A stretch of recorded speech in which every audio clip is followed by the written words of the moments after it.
کہ جنت میں ایک ایک درخت ایسا ہے کہ اگر ایک گھوڑ سوار 100 سال تک، صحیح بخاری میں آتا ہے، 100 سال تک گھوڑے پہ بھاگتا رہے، اس کے سائے سے باہر نہیں نکل سکتا. یہ جناب سائز ہے ایک درخت کا، سر ایک درخت کا. تو کائنات پھر کتنی بڑی ہے. بخاری مسلم میں آتا ہے جو سب سے آخر میں جنت میں جائے گا نا دوزخ سے نکال کے، وہ سب سے ادنا درجے کا جنتی ہوگا.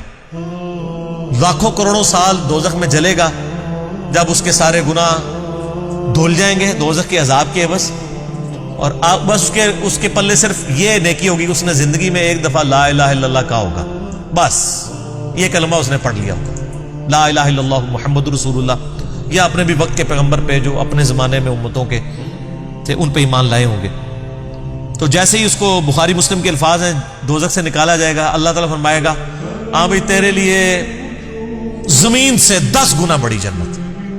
تو کہے گا یا اللہ تو خدا ہو کے میرے ساتھ مذاق کرتا ہے. تو بخاری مسلم کے الفاظ ہیں کہ اللہ تعالیٰ اپنی شان کے لائق مسکرائے گا اس کی بات کے اوپر. اللہ فرمائے گا مذاق نہیں کر رہا، حقیقت بات ہے کہ جو یہ روئے ارض ہے، یہ جو میریکل پلانٹ ارتھ ہے، اس سے 10 گنا بڑی جنت ہے اس شخص کے لیے جو سب سے آخری درجے کا جنتی. اور سر جو شروع میں چلے جائیں گے ان کی جنتوں کا کون اندازہ لگا سکتا ہے. بخاری مسلم کے الفاظ ہیں کہ جنت میں ایک درجے والا اپنے سے اوپر والے درجے کو یوں دیکھے گا جیسے تم ستارے دیکھتے ہو، اور وہ فرق ایک نیکی کا ہوگا، ایک نیکی کا. اور یہ درجوں کا فرق، یہ تو سر اب ہمیں جب سائنٹسٹ بتا رہے ہیں نا گلیکسیز کی تعداد، اور بتا رہے ہیں جی 2.5 ارب گلیکسیز ہیں، اور ہر گلیکسی میں 300 ارب سے زیادہ سورج اور اس کے ساتھ زمینیں ہیں. تو یہ اللہ نے پورا انتظام کیا ہوا سر. اس وقت بھی جتنی کائنات ڈسکور ہو چکی ہے نا، اگر یہی جنتیوں میں بانٹ دی جائے نا تو یہ بھی اس سے بڑی ہے. اللہ نے تو کیا کچھ پیدا کر دیا. اسی لیے قرآن حکیم میں آتا ہے نا کہ تمہارے رب کے لشکروں کو کوئی نہیں جانتا اس کے سوا. ہم تو یعنی مخلوقات کا احاطہ کر ہی نہیں سکتے جو کچھ اللہ نے پیدا فرما دیا. تو اللہ تعالیٰ ہمارا ہے کہ ٹہنیوں والے درخت ہوں گے ان جنتوں کے. فَبِأَيِّ آلَاءِ رَبِّكُمَا تُكَذِّبَانِ فِيهِمَا عَيْنَانِ تَجْرِيَانِ، ان باغوں میں 2 چشمے جاری ہوں گے. فَبِأَيِّ آلَاءِ رَبِّكُمَا تُكَذِّبَانِ فِيهِمَا مِن كُلِّ فَاكِهَةٍ زَوْجَانِ، اور ان باغوں میں ہر طرح کے میووں کی بھی 2 قسمیں ہوں گی، ہر میوے کی 2 قسمیں ہوں گی.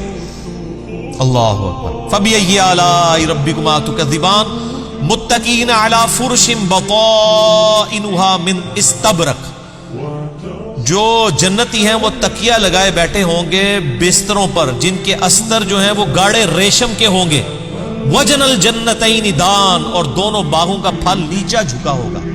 یہ نہیں ہے کہ جناب آپ وہ درخت اتنے بڑے بڑے ہیں تو جناب آپ کو کوئی سیڑھی لگا کے یا کسی ڈرون میں بیٹھ کے جانا پڑے. نہیں، ٹہنی لٹک رہی ہوگی، بلکہ اشارہ کریں گے تو ٹہنی اپنے پاس آ جائے گی اور آپ اس کو پھل کے توڑ کے کھائیں گے.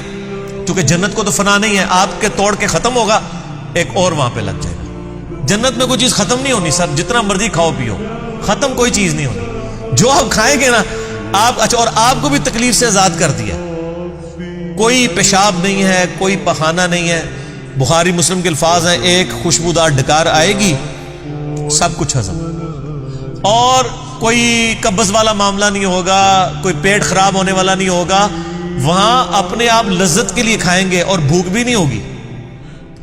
بھوک کے بغیر بھی لذت کی وجہ سے آپ کھانا کھائیں گے، اور لذت کی وجہ سے آپ جتنا مرضی. یہاں پہ بھی لوگ بھوک کے بغیر لذت کے لیے کتنا کچھ کھا جاتے ہیں. کہتے ہیں میں تو ہنے کھانا کھا کے آیا تو رکھو تو پھر 2 پلیٹیں کھا جاتے ہیں. ٹھیک، ادھر بھی اتنے لوگ موجود ہیں.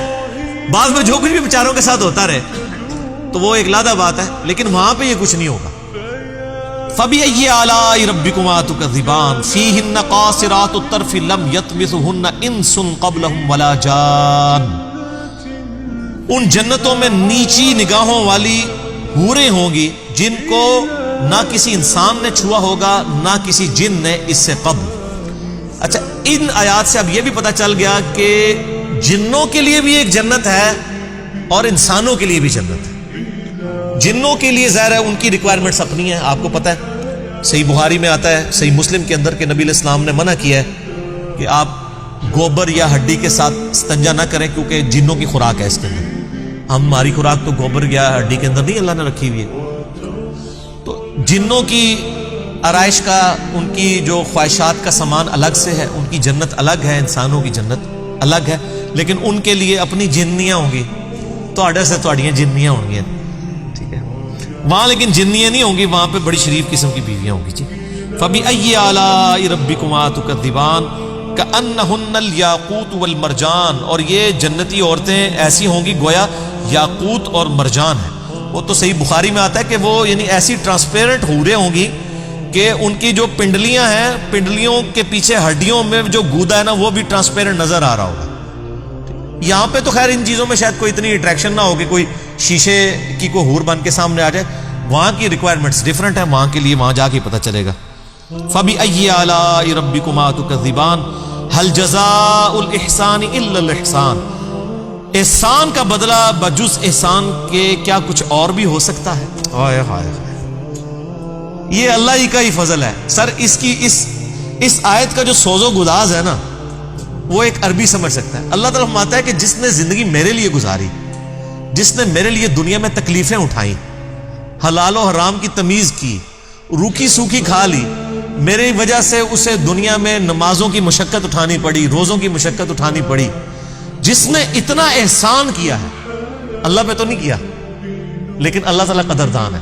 اللہ فرماتا ہے جس نے اس طرح کا احسان کیا ہو تو کیا اس کا بدلہ میری طرف سے احسان کے علاوہ کچھ اور ہو سکتا ہے کہ میں بھی اس کے ساتھ ویسے ہی احسان کروں؟